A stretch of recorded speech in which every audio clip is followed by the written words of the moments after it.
ان کو موقع دیں گے. میں بیجناتھ گپتا جی بول رہا ہوں اور میرا کہنا ہے کہ اللہ رکھتا ہے کیا؟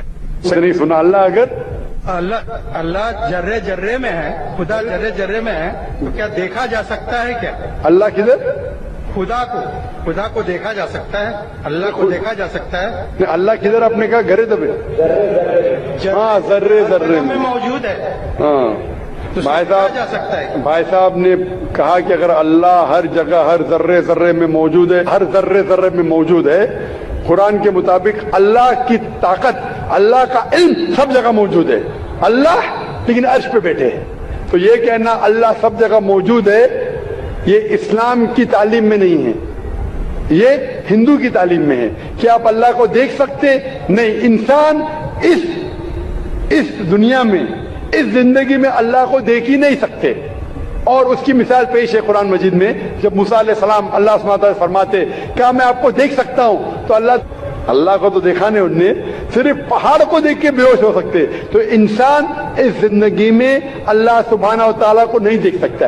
انشاءاللہ اگلے زندگی میں انشاءاللہ جب ہم جنت میں جائیں گے وہاں انشاءاللہ ہم اللہ کا وجہ دیکھیں گے. یہ کئی حدیث میں اس کا ذکر ہے کہ ہم اللہ کا چہرہ دیکھیں گے.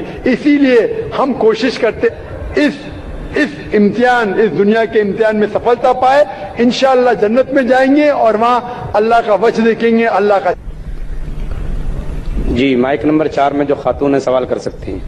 میرا سوال ذاکر بھائی سے ہے کہ ہمارے یہاں اسلام کو ایک نیا شکل دیا گیا ہے، وہ تبلیغی جماعت کے نام سے مشہور ہے، جس میں مسلمان جو ہے وہ 40 دن اپنے گھروں کو چھوڑ کر مسجدوں میں رہتے ہیں، اور پھر اس میں ایک ایسی کتاب پڑھی جاتی ہے جس کا قرآن و حدیث سے کوئی تعلق نہیں، جھوٹی حدیثیں اس میں بھری ہوتی ہیں، فضائل اعمال یا پھر تبلیغی نصاب کے نام سے وہ مشہور ہے. آپ اس کے بارے میں برائے مہربانی تھوڑا سا واضح کر دیں. دوسری بات یہ کہ فاتحہ جو لوگ کرتے ہیں اور اس کو یہ صحیح سمجھتے ہیں بالکل، اس کے بارے میں آپ کی کیا رائے؟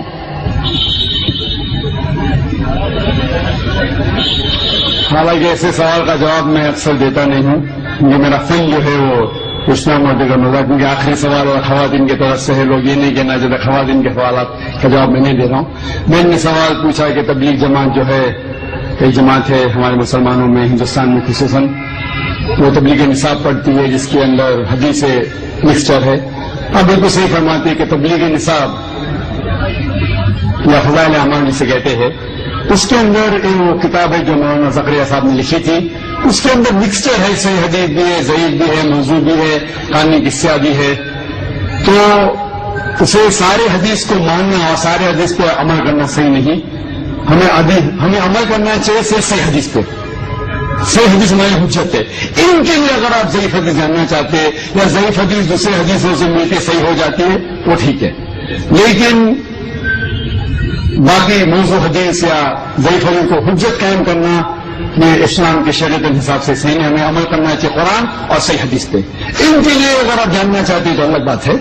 تو یہ اسی لیے یہ افسوس کی بات ہے کچھ مسلمان ایسی کتابیں جیسے تبلیغ نصاب ہو اس کو قرآن سے زیادہ اہمیت دیتے، جو غلط ہے. ہمیں قرآن پہ عمل کرنا چاہیے اور صحیح حدیث کی کتاب جیسے میں نے کہا صحیح بخاری ہے، صحیح مسلم ہے، ان کے سارے حدیث ماشاءاللہ آپ کو محدث ہونے کی ضرورت ہی نہیں، سارے حدیث صحیح ہے. پھر آپ جا سکتے ہیں سنن ابو داؤد، ترمذی، ابن ماجہ، سنن نسائی، ایسے کتابیں ہیں جن سے انشاءاللہ ان میں اکثریت حدیثیں صحیح ہے، سارے نہیں تو باقی کتابوں سے. تو ان کا مطالعہ کرے تو امید ہے کہ آپ کے علم میں اضافہ اور ہوگا. وہ جو لوگ کمپیریٹو ریلیجن کے ہیں اور تحقیق کرنے کی وجہ سے کوئی باقی کتاب پڑھنا چاہتے ہیں تو اس میں کوئی حرج نہیں ہے. اور جو سوال تھا کہ 40 دن، ایسا کوئی میں قرآن مجید کی کوئی آیت نہیں جانتا ہوں جس میں لکھا ہوا ہے کہ 40 دن کے لیے آپ کدھر جاؤ، یا کوئی صحیح حدیث میں نہیں جانتا ہوں اس میں لکھا ہوا ہے کہ 40 دن کے لیے آپ کام چھوڑ کے کچھ جانا چاہیے، یا گشت ہوتا ہے ہفتے میں 1 بار، مہینے میں کم از کم 2 بار، سال میں کم از کم 3 دن، زندگی میں کم از کم سال میں 40 دن، مہینے میں 3 دن، زندگی میں کم از کم 1 بار 4 مہینے. یہ سب چیز کچھ قرآن سے حدیث سے ثابت نہیں، قرآن سے حدیث ثابت نہیں. لیکن ہمیں ہمارے مسلمان بھائیوں سے پریم سے پیش آنا چاہیے.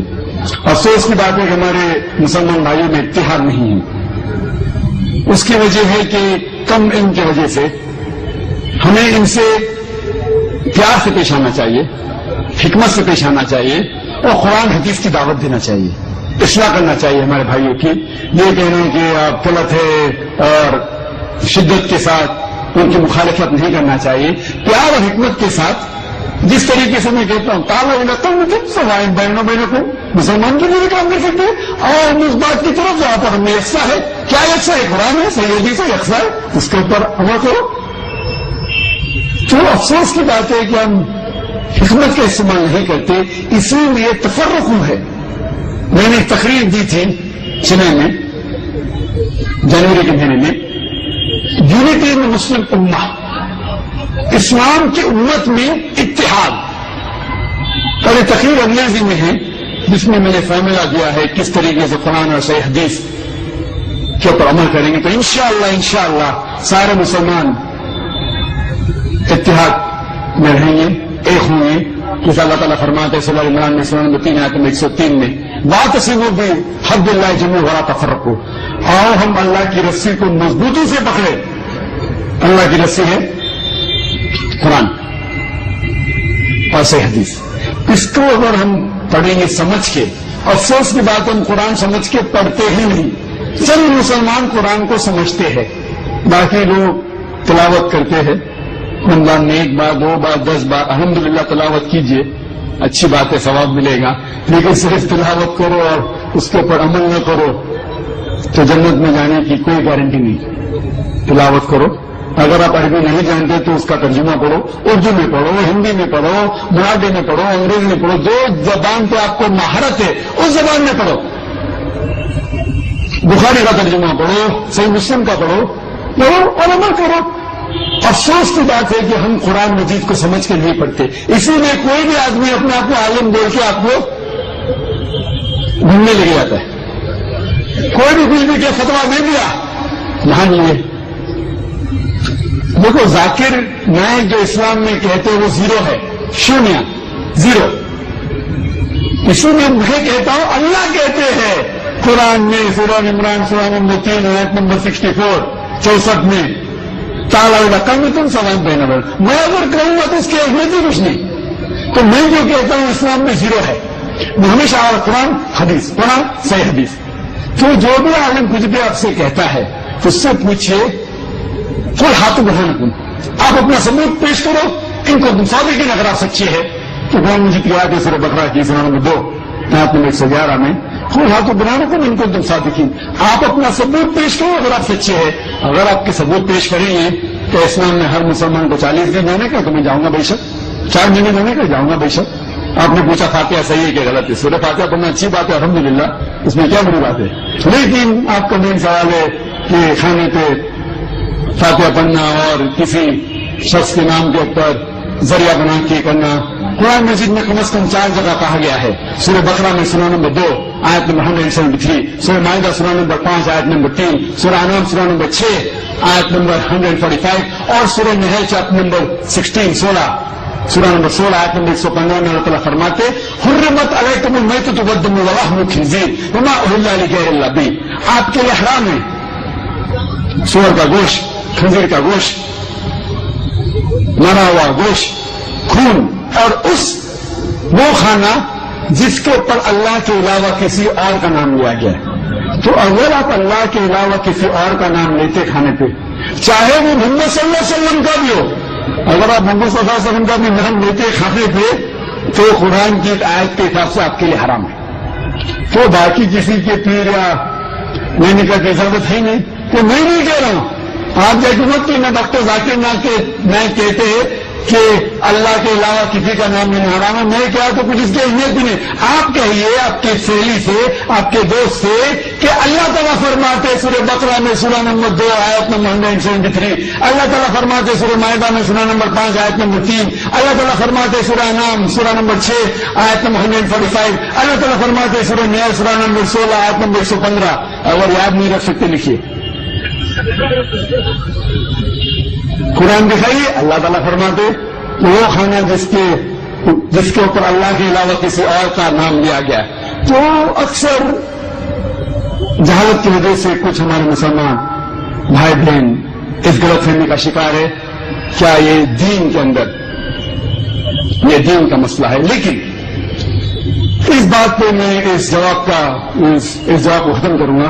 شیخ ابن تیمیہ فرماتے ہیں, شیخ ابن تیمیہ جو الحمدللہ ثم الحمدللہ ایک بڑے عالم تھے الحمدللہ, وہ فرماتے ہیں کہ اگر کوئی مسلم کوئی دوسرے انسان کو سجدہ کرتا ہے یہ سمجھ کے کیا وہ ایک دین کا حصہ ہے, تو وہ شرک نہیں کر رہا ہے.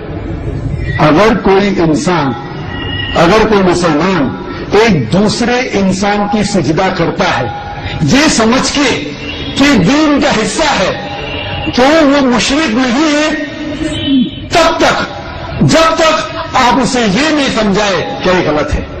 تو اگر انجانی میں جہالت میں اگر کوئی مسلمان بھائی کوئی غلط کام کر رہا ہے تو ہمارا فرض ہے کہ ہم حکمت کے ساتھ یہ اسے سمجھائے. اللہ تعالیٰ فرماتے سورہ نحل میں سورہ نمبر 16 آیت نمبر 125 میں ادعو الی سبیل ربک بالحکمہ والموعظۃ الحسنہ وجادل بالتی حسن, کہ لوگوں کو بلائے اللہ کی طرف حکمت کے ساتھ اور حکمت کے ساتھ اور اچھے طریقے